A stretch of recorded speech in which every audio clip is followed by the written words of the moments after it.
because we don't exist.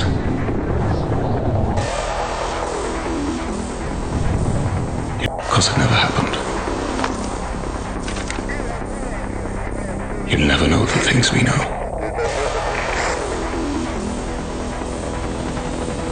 And because we don't exist, you're safe. You'll never feel a close shave.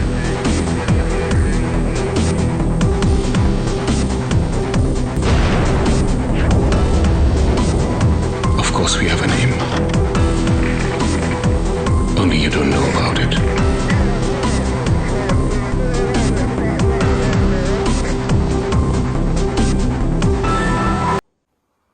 Ladies and gentlemen, Jai Hind and a very good morning to all of you.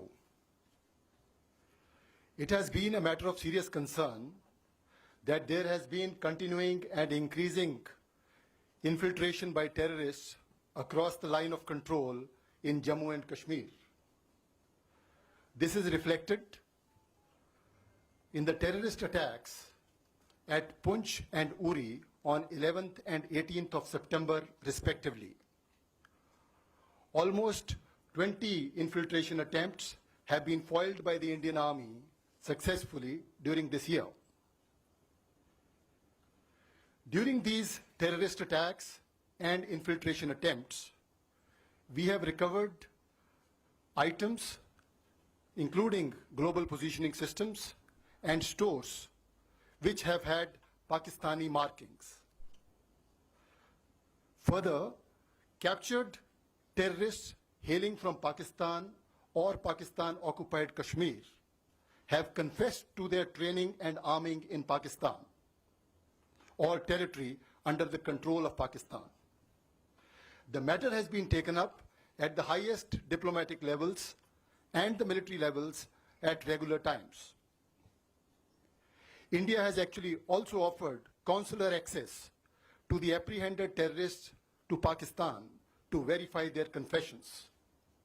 Furthermore, we had proposed that fingerprints and DNA samples of terrorists who had been killed in the Uri and Poonch encounters can also be made available to Pakistan for their investigations. Despite our persistent urging that Pakistan respect its commitment made in January 2004 not to allow its soil or territory under its control to be used for terrorism against India, there has been no let-up in infiltration or terrorist actions inside our territory. If the damage was limited, it has been primarily due to the efforts of the soldiers of Indian Army who are deployed in a multi-tier counter-infiltration grid, and most of the infiltration bids have been foiled at those locations. The Indian armed forces have been extremely vigilant in the face of continuing threat.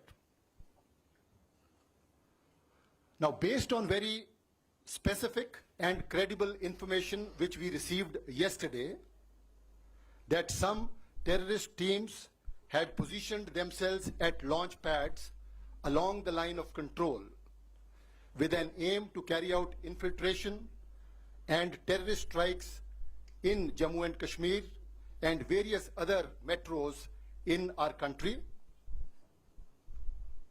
The Indian Army conducted surgical strikes last night at these launch pads.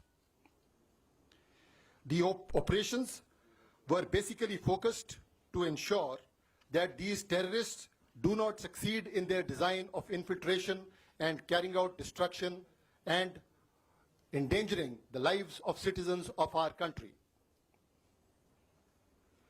During these counter-terrorist operations, significant casualties have been caused to the terrorists and those who are trying to support them. The operations aimed at neutralizing the terrorists have since ceased. We do not have any plans for further continuation of the operations. However, the Indian armed forces are fully prepared for any contingency that may arise. I have just spoken to the Pakistani Director General of Military Operations and explained our concerns, and also shared with him the operations we had conducted last night. It is India's intention to maintain peace and tranquility in the region, but we can certainly not allow the terrorists to operate across the line of control with impunity and attack the citizens of our country. In line with Pakistan's commitment made in January 2004 not to allow its soil or territory under its control for any terrorist activities against India, we expect the Pakistan Army to cooperate with us with a view to erase this menace of terrorism from our region. Thank you very much.